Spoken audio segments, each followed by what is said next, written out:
Opo. Opo, sige po. Gagawin po namin ng paraan. O Marco, yan lang ba lahat ng volunteers natin? Opo, sir eh. Ilang araw na tayong ganito. Ang hirap makahanap ng mga blood donor. Sige.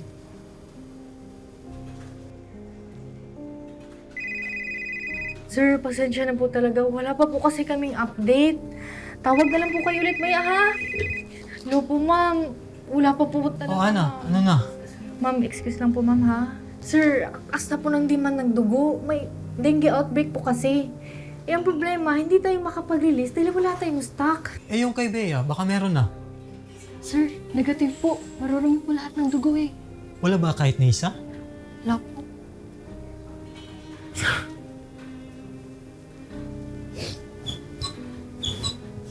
Sir, parang awan niyo na po. Nakalala na po akong nakalagayan ng anak ko. Kahit isang bag lang po.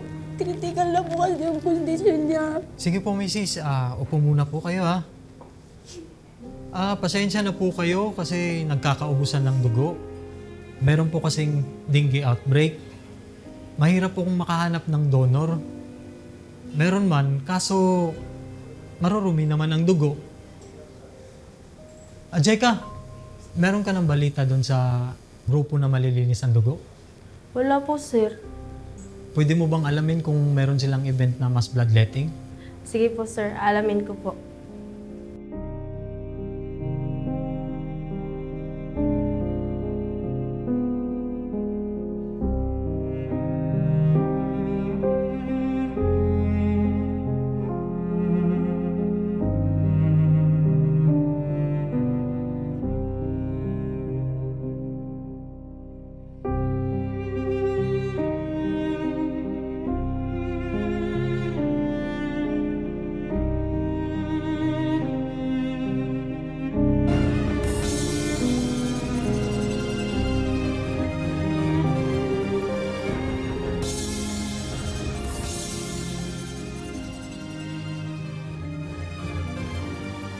Sa ulo ng mga balita. Malawakang pagdodonate ng dugo isinagawa ng Members Church of God International sa iba't ibang lugar sa mundo. Ito ang balita.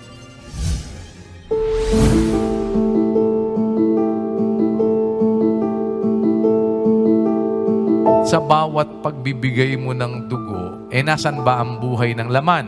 Nasa dugo. Nagbigay ka ng dugo. Pwede mong tingnang pananaw, kapatid na Rodel. Nagbigay ka po ng buhay mo. Nakakapagbigay ka ng Kasi po, mga kapatid, ang dugo hindi na-manufacture sa laboratory. Hindi pwedeng gawin yun sa laboratorio. Hindi pwedeng synthetic ang dugo. Kaya, yung pangangailangan nung nag-aagaw buhay ng dugo, hindi pwedeng gawin yon sa laboratorio. Saan naman gagaling yon?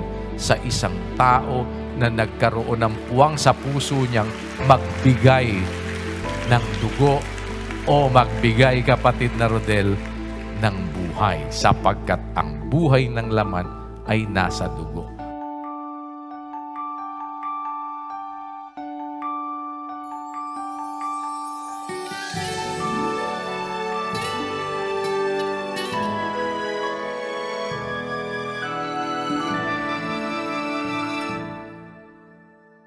Actually, napakahalaga talaga ng dugo, no po? Kasi po ang dugo, hindi po na-manufacture po ito ng mga iba't ibang mga machines, no? Pero wala, hindi ka rin pwedeng kumuha sa hayop. Hindi ka naman pwedeng kumuha sa baka, sa baboy, oh. Talagang kapwa-tao mo rin. Lalo na yung mga tao, may magagandang loob nga po. na willing magbigay ng part ng katawan nila, which is yung dugo nga po.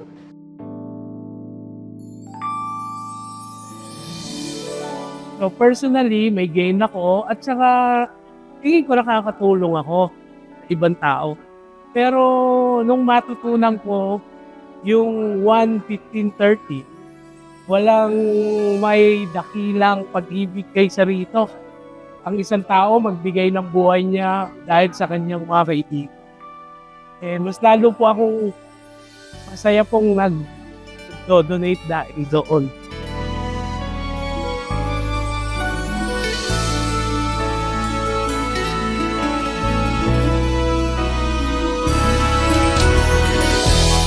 Na-inspire akong tumulong at mag-donate ng dugo kasi isang paraan nito para makapagdugtong ng buhay sa kapwa-tao natin.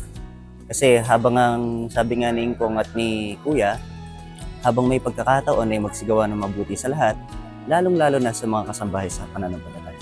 So, sa pamamagitan ng ganong aral sa atin, yun yung naging inspirasyon ko ever since na nag-donate. Nang mag-donate ako ng dugo ay medyo kinabahan talaga ako. Pero dahil nakita ko sa mga kapatid na talagang dahil sa pag-ibig ay ginagawa nilang mag-donate ng dugo, na-inspire rin ako na mag-donate.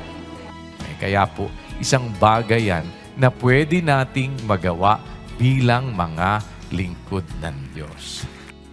Ang MCGA kasi, blood donors, regular blood donors po. So, talagang alam yung risk niya, napakaliit, yung risk na magkaroon ng problema yung dugo niya. So, sa madaling salita, malilinis. Pinaaral naman sa atin sa Panginoon na bawal yung mga bisyo. Yung MCGI laging rini-remind ang mga kasamahan nila sa church na bawal yung kaya I should say, I'm confident na sabihin na malilinis yung dugo. Baga malilinis, libre sa mga ibang sakit po. At regular nga po kasi nagdo-donate. So, alam natin na yun at yun. So, yung risk po, napakaliit na meron siyang sakit. So, malinis. Bukod dun sa total output na nabibigay ng MCGI.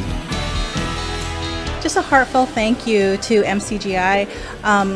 I am always so grateful. They always come during long weekends, through holidays, travel far distance to come and donate with us. Just want to say thank you. I really appreciate them. One of my favorite partners for life. To all members, Church of God International, a big thank you for coming in. And in the future, if you want to come, members, Church of God International, very much appreciated. Thanks be to God. MCGI, maraming salamat po. Kasi nga po kahit lalong-lalo na po sa ngayon, marami po tayong mga case po ng dengue, mga ganun. Aside po sa mga dengue, maraming mga blood dependence patients, yung mga nangangailangan po ng dugo, for example, yung mga nangangailangan ng dugo for their operations, mga cancer patients. At least may mga MCGI po na nagbibigay po ng dugo voluntarily. De-describe ko sa family na ito ay very loving sila. Loving sa community, lalo na po sa kung nasan po sila ngayon. Tapos, sinacrifice talaga nila yung time and effort nila para pumunta dito kahit na ganito po yung weather. Honestly, hindi ko alam kung anong gagawin namin kung wala ang MCGI. Napakalaking bagay ng ginagawa nilang tulong. Parang, actually, hindi na nga lang every after 3 months sila. Kasi meron pa silang simultaneous. Kung maalala nyo. Yung simultaneous, sabay-sabay. So, sana may mga ganitong church na ganito yung hangarin lagi, na magbigay ng dugo. Kasi kung wala po yung mga katulad nitong churches na ganito, napakalaking kawalan. Hindi lang po sa Philippine Blood Center, kundi po sa mga pasyente po na nangangailangan. So, sa MCGI, sana po, alam ko naman, sana huwag kayong magsawa. At alam ko naman kasi Philippine Blood Center, MCGI has been partners for more than 10 years na. And ang laki masyado ng impact na binigay niya nung nagkaroon kami ng mga program ng blood donation activities. Pag nasa kapangyarihan mo na ibigay, huwag mong ipagkakait. Ano ang isang pwede mong ibigay na nasa kapangyarihan mo? Kung nasa kapangyarihan mo, ibigay mo yung buhay mo. Ano ang isang paraan para maibigay yung buhay kung nasa kapangyarihan mo? Sapagkat ang buhay ng laman ay nasa dugo. Nasaan ang buhay ng laman? Nasa dugo po, kuya. Kung nagbigay ka ng dugo, nakakapagbigay ka ba ng buhay?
Sa Diyos ang lahat ng karangalan at kapurihan, magpakailanman.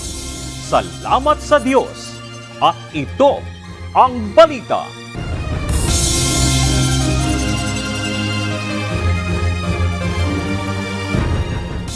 Oh, tama-tama. Kailangan natin to. Sir Tony, emergency po. Kailangan na raw po ng maraming dugo sa ospital. Anong gagawin po natin, sir? Paano yan? Wala tayong mga stocks. Anong gagawin natin? Magtawag kaya tayo sa mga barangay. Maghanap tayo ng mga volunteers. Sir! Ito na po yung mga dugo galing sa MCGI. Lahat yan? Opo. Sir, okay po ito. Basta galing po sa MCGI, proven and tested po na malinis po yung mga dugo nila. Okay, sige. Dali na yan sa laboratory for screening.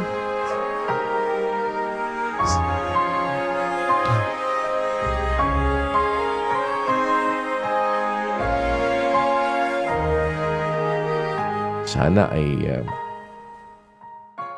atin din pong sama-sama na nasain na maging kabahagi ng anumang mga paggawa ng kapatiran. Itong pag-donate naman po ng dugo, mga kapatid, ay para naman doon sa magkukwalify kung kakayanin naman po natin na maging instrumento rin na yung mga nangangailangan po ng dugo, maging hindi man ang ating mga kapatid sa pananampalataya, ay atin naman din pong magawan sila ng kabutihan sa pamamagitan po ng ating mga blood donations.